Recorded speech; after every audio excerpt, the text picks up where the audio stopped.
மக்கள் அனைவருக்கும் வணக்கம். கடந்த ஒரு 4 நாட்களுக்கு முன்னாடி நம்ம தமிழ்நாட்டில் கரூர் மாவட்டத்தில் நடந்த ஒரு துயரமான ஒரு சம்பவத்தை பார்த்துருந்தோம். அதாவது கிட்டத்தட்ட 41 உயிர்கள், கர்ப்பிணி பெண்கள் உட்பட குழந்தைகள், சின்ன குழந்தைகள் உட்பட 41 உயிர்களை இழந்து இன்றைக்கி கிட்டத்தட்ட ஒரு 4 நாட்கள் ஆயிடுச்சு. ஸோ இதுக்கு முழு காரணமாக இருந்த திரு விஜய் அவர்களுடைய ஒரு அப்பாலஜைஸ் பண்ணக்கூடிய ஒரு வீடியோ நேற்றுக்கு வந்துச்சு, ரிலீஸ் பண்ணியிருந்தாங்க. ஆக்சுவலாக முழு காரணம்னு சொல்லக்கூடிய காரணம் நான் எதனால் சொல்கிறேன்னா, அந்த ஒரு விஷயம் நடக்கிறதுக்கான காரணமே அவரோட பரப்புரை காரணத்தினால தான். அதனால தான் நான் சொல்கிறேனே தவிர இவர் தான் குற்றம், இவர் தான் குற்றவாளி இல்லை அப்படிங்கிற விதத்தில் நான் சொல்லலை. திரு விஜய் அவர்கள் நேற்று பேசின வீடியோவில் நான் ஒரு விஷயத்தை நோட் பண்ணியிருந்தேன். அதாவது என்னென்னா, தனக்கு மேலே இருக்கிற எந்த ஒரு குற்றத்தையும் எந்த ஒரு தவறுகளையும் ஏற்றுக்கொள்ளாமல் எல்லாமே நீங்கள் தான் பண்ணிட்டீங்க அப்படிங்கிற ஒரு விஷயத்த பேசியிருந்தாங்க. அதாவது மக்களோட மனதில் இருக்கிறத பிரதிபலிப்பாக வீடியோவில் பேசியிருந்தாங்க. அதாவது நான் ஒரு பாதிக்கப்பட்ட மக்கள் சைடில் இருந்து, பாமர மக்கள் தரப்பில் இருந்து நான் எதிர்பார்க்கக்கூடிய ஒரு விஷயம் என்னென்னா, திரு விஜய் அவர்கள்கிட்ட பியூராக 2 சைடுமே நீங்கள் பேசியிருக்கணும். அதாவது என்னென்னா, மக்கள் எல்லாருக்குமே ஒரு குழப்பம் இருக்கிறது இது திமுக சதி பண்ணிட்டாங்களா, இல்லை டிவிக்கோட மிஸ்மேனேஜ்மெண்ட்டா அப்படிங்கிறத தாண்டி திமுக தான் சதி பண்ணிட்டாங்கங்கிற அளவுக்கு மீடியா மொத்தமாக அது ஒரு ஃப்ரேம் ஆகிடுச்சு. ஸோ அதை நீங்கள் யூஸ் பண்ணி அதை மட்டுமே நீங்கள் கோடிட்டு காணிக்கிறது, எல்லா தரப்பு மக்கள்கிட்டே நீங்கள் ஒரு நியூட்ரலான தலைவராக வருவீங்களான்னு கேட்டால் அதுதான் ஒரு சந்தேகத்திற்குரிய ஒரு விஷயமா இருக்குது. காரணம் என்னென்னா, திமுக தான் இதை பண்ணிட்டாங்க. சிஎம் சார், அதாவது நேரடியான குற்றச்சாட்டு, அதாவது என்னென்னா, சிஎம் சார் என் மேலே ஏதாச்சும் காழ்ப்புணர்ச்சி, ஏதாச்சும் உங்களுக்கு கோபம் இருந்துச்சுன்னா நான் என் வீட்லேயோ இல்லை கட்சி ஆஃபீஸில் இருப்பேன், தாராளமாக கைது பண்ணிக்கோங்க, என்ன வேணாலும் பண்ணிக்கோங்க உங்களுக்கு பண்ணணும்னு தோன்றதை, ஆனால் என் மக்கள் மேலே கை வைக்காதீங்க அப்படிங்கிற விதத்தில் நீங்கள் பேசியிருந்தீங்க.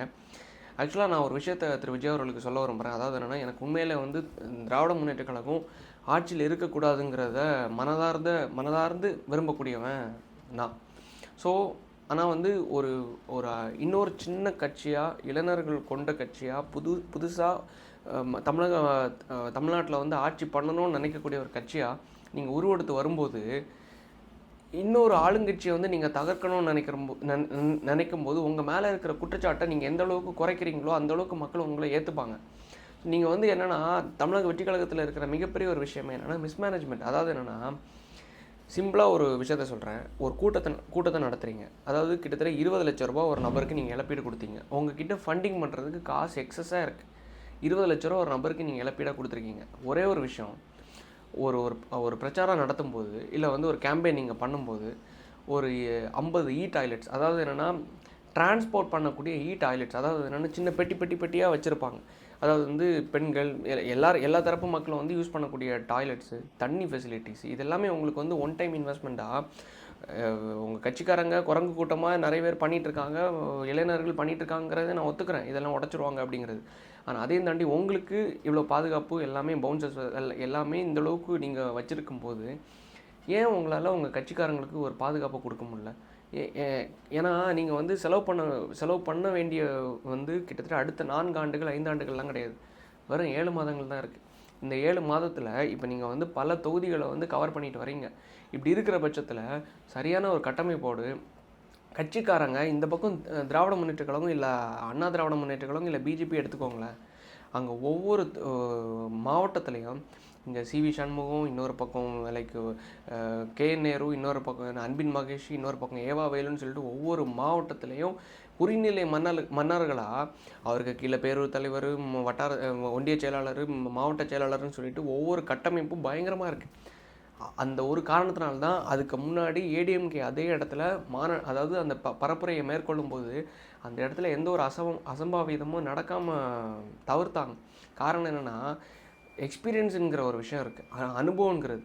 நம்ம நான் தான் ஒன் ஒன்லி, நான் தான் லைக் அடுத்த தேர்தலே நான் தான் ஆட்சி பிடிக்க போகிறேன், 2027 நான் ஆட்சி பிடிக்க போகிறேன், நான் தான் சிஎம், என்னோடய கட்சி தொண்டர்கள், அதாவது என்னென்னா இந்த புஷி ஆனந்த், இந்த ஆதவ அர்ஜுனா, இவங்களெல்லாம் எங்கே இருக்காங்கன்னு எனக்கு தெரில.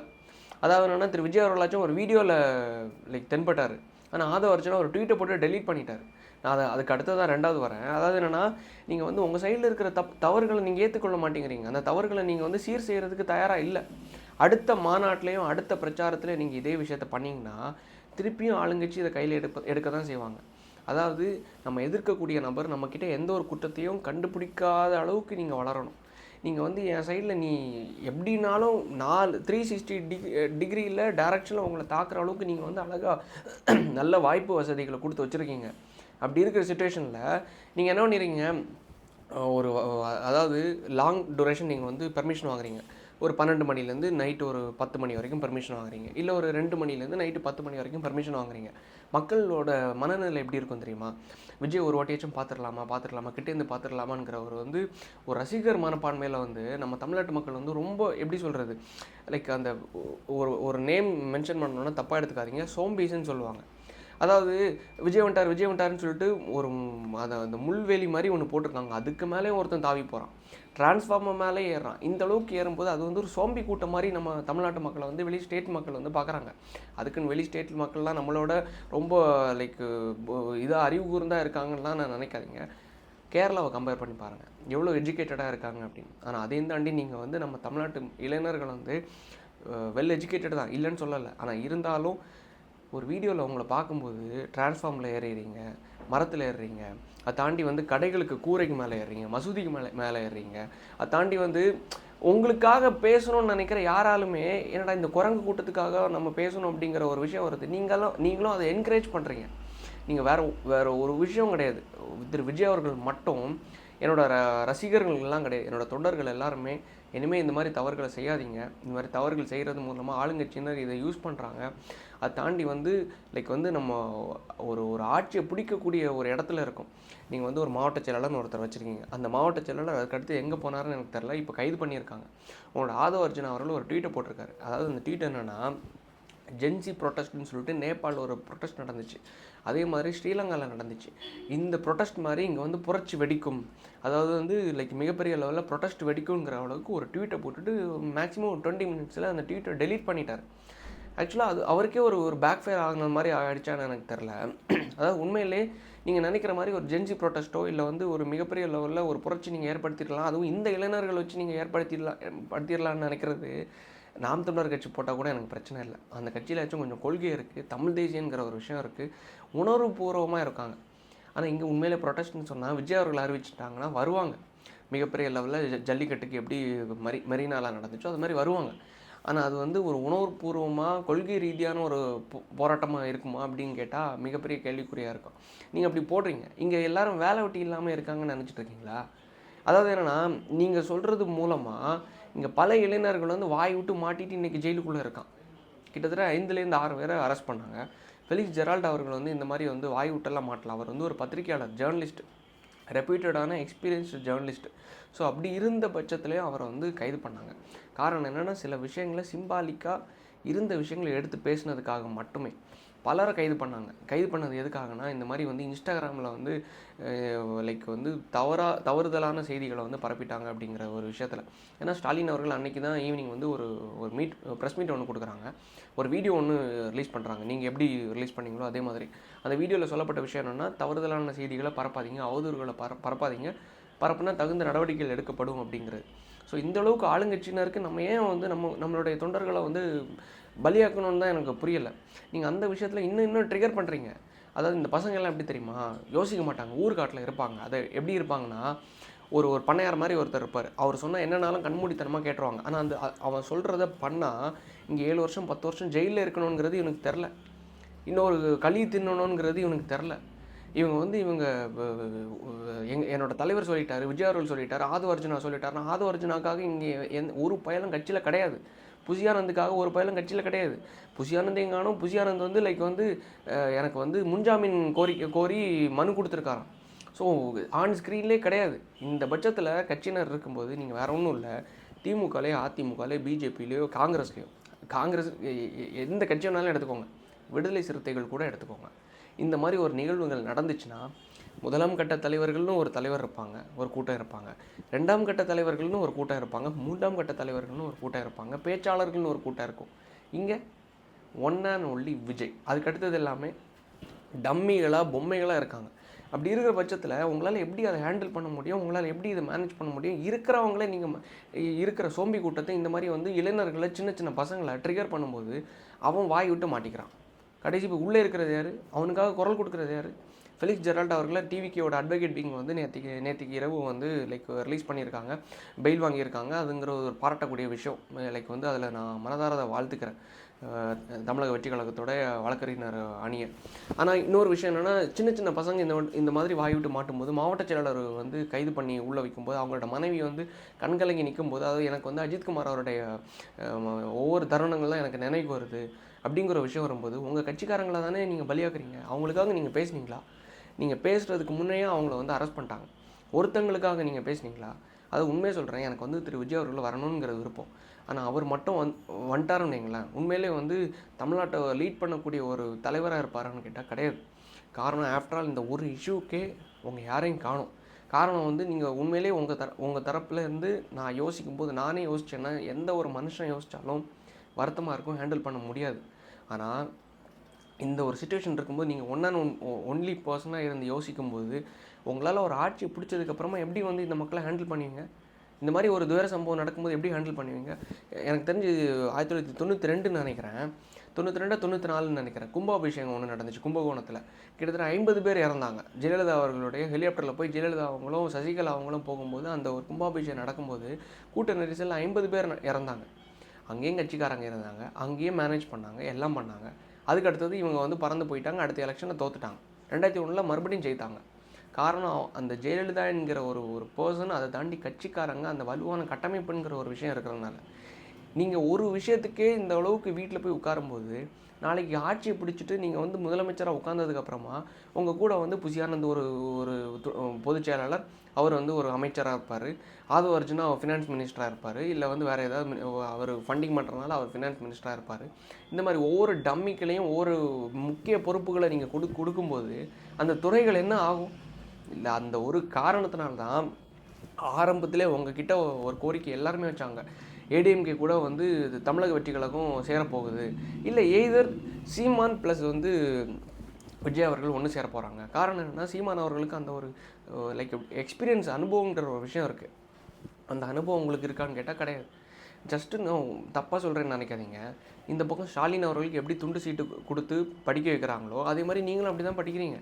ஆனால் என்ன, நீங்கள் வந்து வெல் எக்ஸ்பீரியன்ஸ்ட் ஆக்டர்னுங்கிற ஒரு காரணத்தினால நீங்கள் அழகாட்ட அதை கன்வே பண்ணிடுறீங்க. ஒரு சின்ன துண்டு சீட்டில் ஒரு 4 ஹின்ஸை கொடுத்தா கூட அந்த ஹின்ஸை வந்து எக்ஸ்பிளைன் பண்ணி மக்கள்கிட்ட கன்வே பண்ணிடுறீங்க. ஆனால் அவருக்கு வந்து வயதான காரணத்தினால, ஆரம்பத்துலேருந்து படித்து பழகின ஒரு காரணத்தினால, அவர் வந்து லைக் வந்து படித்து ஒவ்வொரு கொஸ்டின்ஸாக, இந்த கொஸ்டினுக்கு இந்த கேள்விங்கிறது மார்க் பண்ணி கொடுத்தனால ஸ்கிரிப்டடாக அப்படியே வளர்ந்துட்டார். அவரை நீங்கள் மாடலாக எடுத்து நீங்கள் வளர்ந்தீங்கன்னா, அங்கே பொம்மையாக இருக்குன்னா நீங்களும் பொம்மையாக தானே இருப்பீங்க. அப்படி ஒரு பொம்மை திருப்பி எங்களுக்கு வந்துடக்கூடாது. மறுபடியும் இப்படி ஒரு ஆட்சியாளர் வந்து அவங்க கீழே இந்த மாதிரி இன்னொரு 50 ஆண்டுகள் நம்ம தமிழ்நாட்டு மக்கள் சிக்கி தவிக்கக்கூடாதுங்கிறத தான் நாங்கள் விரும்புகிறோமே தவிர, நீங்கள் வரக்கூடாதுன்னு நாங்கள் சொல்லலை. வாங்க, குவாலிட்டியான ஒரு லீடராக வாங்க. கட்சியில் இருக்கிற ஒவ்வொரு தொண்டர்களையும் எஜுகேட் பண்ணுங்கள், கொள்கைவாதிகளை கொண்டு வாங்க. வேறு ஒன்றும் இல்லை. நீங்கள் ஒரே ஒரு வீடியோ, எங்கள் கட்சியில் இந்த மாதிரி நம்ம கட்சியில் இந்த அளவுக்கு தவறுகள் இருக்குது, ஒவ்வொரு மாவட்ட செயலாளர்களும் நீங்கள் வந்து பணம் கொடுத்து தான் சிலர் வந்து சிபாரிசிலையும், சிலர் வந்து பதவி கிடச்சதுக்கப்புறமா மிகப்பெரிய கொண்டாட்டத்தில் ஈடுபட்டது எல்லாம் பண்ணாங்க. வேறு ஒன்றும் கிடையாது. கட்சியிலேருந்து ஃபண்டிங் கொடுக்குறோம். அந்த ஃபண்டிங்கை ஒவ்வொரு மாவட்ட செயலாளரும் ஒவ்வொரு மாவட்டத்துக்கு வரும்போது ப்ராப்பரான முறையில் யூட்டிலைஸ் பண்ணி, இந்த மாதிரி மாநாடுகள் பிரச்சாரம் நடக்கும்போது அதை யூட்டிலைஸ் பண்ணி இந்த கட்டமைப்பில் க்ரியேட் பண்ணணும். அட்லீஸ்ட்டு உணவுப் பொருட்கள், அதை தாண்டி வந்து டாய்லெட்ஸு, பேசிக்காக பொண்ணுங்க வீட்டில் இருக்கிற பெண்கள்லாம் உங்களை பார்க்குறதுக்கு விருப்பப்பட்டு வராங்க. ஸோ இதுக்கு அடுத்தது ஒரு கூட்டம் நடந்தால் கூட கண்டிப்பாக வரதான் செய்வாங்க. உண்மையிலே இனிமேல் ஏதாச்சும் நல்லா டெவலப் பண்ணியிருப்பாங்கங்கிற ஒரு அபிப்பிராயத்தில் வருவாங்க. அவங்கள ஏமாத்திராதீங்க. மறுபடியும் தமிழ்நாட்டிலேருந்து ஒரு ஒரு ஒரு மக்களை வந்து நாங்கள் பலி கொடுக்க விரும்பலை. உங்களோட ஆதாயத்துக்காக எங்கள் மக்களை நாங்கள் பலி கொடுக்கறது விரும்பலை. சின்ன ஒரு குழந்தை வந்து 2 வயசான குழந்தைன்னு நினைக்கிறேன், ஒரு வீட்டில் இருக்கிற ஒரு அம்மா அப்பாவோட குழந்தைய, விளையாண்டுட்டு இருந்த குழந்தைய விஜய் மாமா வந்திருக்காரு, கூட்டு போய் காணிச்சிட்டு வரேன் அப்படின்னு சொல்லிட்டு அந்த ஒய்ஃபோட தங்கச்சின்னு நினைக்கிறேன் கூட்டு போயிருக்காங்க.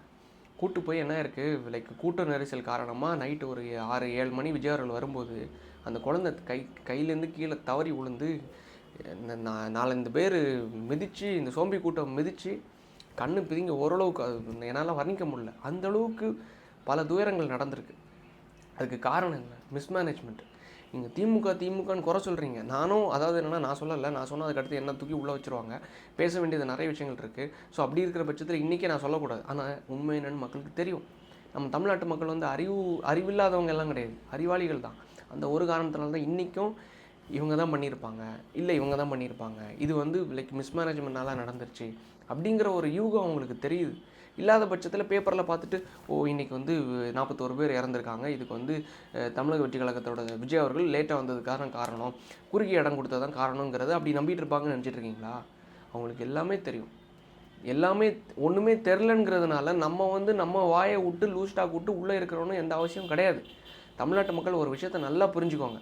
நீ இவர் சொல்கிறதுக்காகவோ லைக் வந்து ஆதவர்ஜுனா சொல்கிறதுக்காகவோ புரட்சியில் ஈடுபடுறேன் அது இதுன்னு நான் பேசுகிறேங்கிறதுக்காக எதுவும் பேசி அவசரப்பட்டு பேசிடாதீங்க. உங்களை வந்து நீங்கள் மோல்டு பண்ணிக்கோங்க. உங்கள் வாழ்க்கையை நீங்கள் வந்து கொஞ்சம் ஃபோக்கஸ் பண்ணுங்கள், உங்கள் வாழ்க்கையில் ஃபோக்கஸ் பண்ணுங்கள். அதுக்கு அடுத்தது 2026 ஒரே ஒரு நாள் உங்களுக்கான நாள், அந்த எலெக்ஷன் வரும். அந்த நாளில் இதை யார் செஞ்சான்ங்கிறது உங்களுக்கு மனசில் நல்லா தெரியும். யார் சொல்லாமலே உங்களுக்கு தெரியும். சொல்லி தான் தெரியணும்னு, மீம்ஸ் போட்டு தான் தெரியணும்னு, இல்லை ஒரு பதிவு போட்டு தான் தெரியணும்னு உங்களுக்கு எந்த அவசியமும் கிடையாது. அறிக்கையை வந்து தான் தெரியணும்னு எந்த அவசியமும் கிடையாது. உங்களுக்கு எல்லாருக்கும் தெரியும் இது வந்து எப்படி நடந்துச்சுங்கிறது. ஸோ அந்த ஒரு நாளை யூட்டிலைஸ் பண்ணுங்கள். அந்த ஒரு ஓட்டை உங்களுக்கான ஒரு ஒரு ஒரு வாய்ப்பாக யூஸ் பண்ணிக்கோங்க. அந்த வாய்ப்பாக யூஸ் பண்ணி நீங்கள் வந்து தகுந்த வாக்காளர், தகுந்த தலைவரை தேர்ந்தெடுங்க. அதே தாண்டி இன்னொரு விஷயத்தையும் சொல்கிறேன். சில கட்சிகள் வந்து திரு விஜய் அவர்களுக்கு இந்த டைமில் வந்து உறுதுணையாக இருக்காங்க. அதாவது என்னென்னா, குறிப்பாக அண்ணாமலை அவர்களும் சரி, எடப்பாடி அவர்களும் சரி, சீமான் அவர்கள் உறுதுணையாக இருக்காங்க. ஸோ எல்லோரும் உறுதுணையாக இருக்கும்போது இது வந்து தகுந்த ஒரு நல்ல ஒரு மாற்றத்திற்காக மிகப்பெரிய ஒரு எதிர்க்கட்சியை உருவாக்குறதுக்கான ஒரு வலுவான கூட்டணியாக ஒன்று உருவாகிறதுக்கு மிகப்பெரிய ஒரு வாய்ப்புகள் வந்து வருங்காலத்தில் இருக்கிற பட்சத்தில் திரு விஜய் அவர்கள் வந்து அவங்களோட கட்சி தொண்டர்களை இன்னும் எஜுகேட் பண்ணி கொள்கை ரீதியான ஒரு விஷயத்தில் இன்னும் எஜுகேட் பண்ணணும்னு விரும்புகிறேன். அந்த ஒரு விஷயம் இருந்தால் மட்டும்தான் அந்த ஓட்டிங் பண்ணுற நாள் உங்கள் கட்சி தொண்டர்கள் தவிர மற்ற பொதுவான மக்கள் உங்களுக்காக முன் வருவாங்க. அப்படி இல்லாத பட்சத்தில் சரி ஏதோ இவங்க ஷூட்டிங் பண்ணி போட்டிருக்காங்க, ஸ்கிரிப்ட் கொடுத்துருப்பாங்க, பேப்பர் கொடுத்துருப்பாங்க, உங்கள் பேப்பர் ஒன்று வந்துச்சுல்ல, லைக் வந்து நீங்கள் பார்த்து படிக்கிறீங்கிற பட்சத்தில் அந்த லாஸ்ட் வந்து மதுரையில் மாநாடு நடத்திருக்கீங்க, அதில் ஒரு பேப்பர் துண்டு பேப்பர் வந்துச்சு, இதை பார்த்து தான் விஜய் படிக்கிறாரு அப்படின்னு இதில் ரைட்டு போட்டிருக்கோம். இந்த தருணத்தில் இங்கே வலது பக்கம் பார்த்து நீங்கள் வந்து இதை பேசணும், இந்த தருணத்தில் இடது பக்கம் பார்த்து இதை பேசணும் அப்படிங்கிறது. இந்த மாதிரி வந்து துண்டு சீட்டு வச்சு நம்ம பேசுகிற அளவுக்கு நீங்கள் பேசிட்டீங்க, அருமையாக பேசிட்டீங்க, அதில் எந்த ஒரு குறையும் கிடையாது. ஆனால் ஒரு விஷயத்த சொல்கிறேன், நீங்கள் வந்து கட்சி தொண்டர்களையும் கொள்கை ரீதியாகவும் மிகப்பெரிய லெவலில் வலுப்படுத்தினா மட்டும்தான் எல்லா ஆடியன்ஸும் உங்களுக்காக வருவாங்க. எல்லா ஆடியன்ஸும் உங்களுக்காக வர்ற பட்சத்தில் எல்லோரும் உங்களுக்காக நிற்கணும். நாம் தமிழர் கட்சி உங்களுக்காக நிற்கிறாங்க, அதிமுக உங்களுக்காக நிற்கிறாங்க, அண்ணாமலை அவர்கள் உங்களுக்காக நிற்கிறாங்க. நிற்கும்போது தான் சரி ஓகே இது வந்து ஒரு கூட்டாட்சியாக ஒன்று வரும். கூட்டாட்சியாக வரும்போது எடப்பாடி அவர்கள் முதலமைச்சராக வந்தால் கூட உங்களுக்கு துணை முதலமைச்சர் கொடுப்பாங்க. ஸோ அது மூலமாக யூ கேன் எக்ஸ்பீரியன்ஸ்டு, உங்களுக்கு வந்து எக்ஸ்பீரியன்ஸ் நல்லா கிடைக்கும். அப்படி அந்த அனுபவத்துக்கு மூலமாக நீங்கள் 2031 உங்களுடைய திறமையின் அடிப்படையில் நீங்கள் முதலமைச்சராக கூட வரலாம், இல்லை அவர் முதலமைச்சராக வரலாம், அது உங்கள் திறமை. ஆனால் அனுபவங்கிற ஒரு விஷயம் இல்லாத ஒரு காரணத்தினால தான் இன்றைக்கி வந்து நம்ம இத்தனை பேர் இழந்து நிற்கிறோம் எங்கே கரூரில். ஸோ அந்த அனுபவங்கிற ஒரு விஷயம் இன்னும் உங்களுக்கு தேவைப்படுங்கிற ஒரு ஒரு ஒரு தருணம் வந்து தமிழ்நாட்டு மக்கள் எல்லாருக்குமே வெளிப்படையாக தெரியுது. உங்கள் ரசிகர்கள் அதாவது ரசிகர்கள் தொண்டர்கள் இருக்காங்கல்ல, அவங்களுக்கும் அனுபவம்லாம் இல்லை. இது வந்து மிகப்பெரிய லெவலில் ஒரு பாடம் அவங்களுக்கு வந்து சொல்லிக் கொடுக்க வேண்டிய இடத்துல நீங்கள் இருக்கீங்க. அது தகுதியான முறையில் அவங்கள வந்து மெழுகேற்றி கொண்டு வருவீங்கிற ஒரு நம்பிக்கையில் இருக்கும். தகுந்த ஒரு நல்ல ஒரு மாற்றம் வரணும்னு விரும்புகிறேன். அதாவது உங்களோட தவறுகளை நீங்கள் ஏற்றுக்கோங்க. நம்ம கிட்டே இருக்கிற தவறுகளை நம்ம ஏற்றுக்கிட்டால் தான் அதை அடுத்து சீர் செய்ய முடியும், மக்களை ஏற்றுப்பாங்க. இல்லாத பட்சத்தில் பழியை தூக்கி போடும்போது ஒரு காழ்ப்புணர்ச்சியில் நம்ம பண்ணிகிட்ருக்கோம். அப்படிங்க என்ன தான் அவங்க பண்ணாலும் அவங்களும் நம்மளும் ஒன்றா, நம்ம இப்படி பண்ணும்போது அவங்களும் நம்ம ஒன்றாயிருவோம்ல. ஸோ அப்படி இருக்க பட்சத்தில் தவறுகளை ஏற்றுப்போம், நம்மளை மெழுகேற்றிப்போம்.